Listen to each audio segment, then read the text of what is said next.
Quelle quantité de salive un être humain produit-il dans toute sa vie? Est-ce A, assez pour remplir 500 baignoires? B, assez pour remplir une chasse d'eau? Ou C, juste assez pour verser sur les céréales du matin? La bonne réponse est la A, assez pour remplir plus de 500 baignoires. Ça représente presque 40 000 litres de salive. On ne vous cachera jamais les trucs dégoûtants. Alors préparez-vous à voir des trucs dégoûtants assoiffés de sang. Voici l'enquête. Aïe!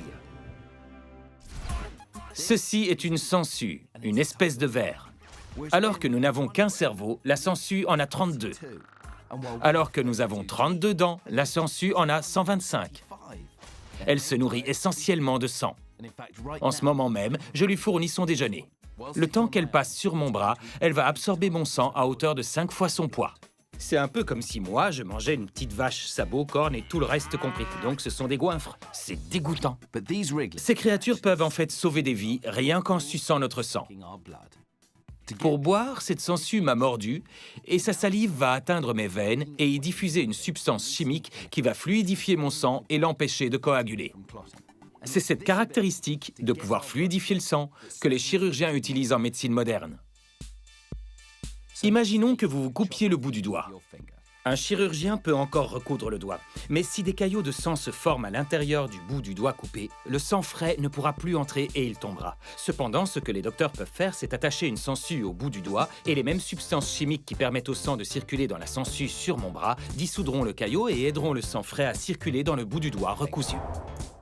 Aucune machine high-tech ni aucun médicament ne réussit à le faire aussi bien qu'une sangsue. Elles sont si importantes qu'on en fait l'élevage. Pendant que celle-ci se régale, allons voir les autres. Voici Carl Peters Bond.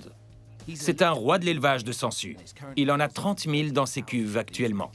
Comment elles se reproduisent? Les sangsues sont à la fois mâles et femelles et peuvent se reproduire simultanément. Un garçon d'un côté et une fille de l'autre. C'est une fécondation croisée. Donc quand deux sangsues s'accouplent, elles tombent enceintes toutes les deux, ce qui est franchement étonnant.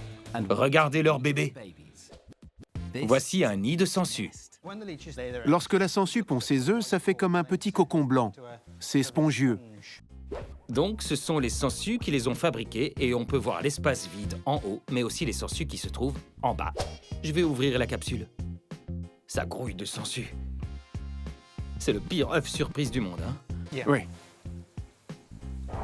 C'est tout à fait fascinant. Mais j'en reviens pas à quel point c'est dégoûtant. Et je suis assez distrait par le fait que j'ai toujours cette énorme sangsue qui se nourrit sur mon bras. Qu'est-ce qui se passera quand elle sera repue? Elle va juste tomber et le trou laissé va saignoter pendant une dizaine d'heures. Une dizaine d'heures? Génial, personne ne m'avait prévenu. J'aurais aimé le savoir. Après 1h30 sur mon bras, elle est repue et on voit bien qu'elle a fait saigner mon bras. Je vous explique. Si vous vous tranchez le doigt et qu'un chirurgien le réattache, ce sont les substances chimiques qui me font saigner en ce moment qui permettront à du sang frais de circuler dans les vaisseaux du doigt recousu. Elles ont beau être des goinfres et franchement dégoûtantes, elles n'en restent pas moins des guérisseuses exceptionnelles. Regardez comme elle a grossi. Elle est vraiment 5 fois plus grosse. Elles sont attachantes, je dois dire. Littéralement.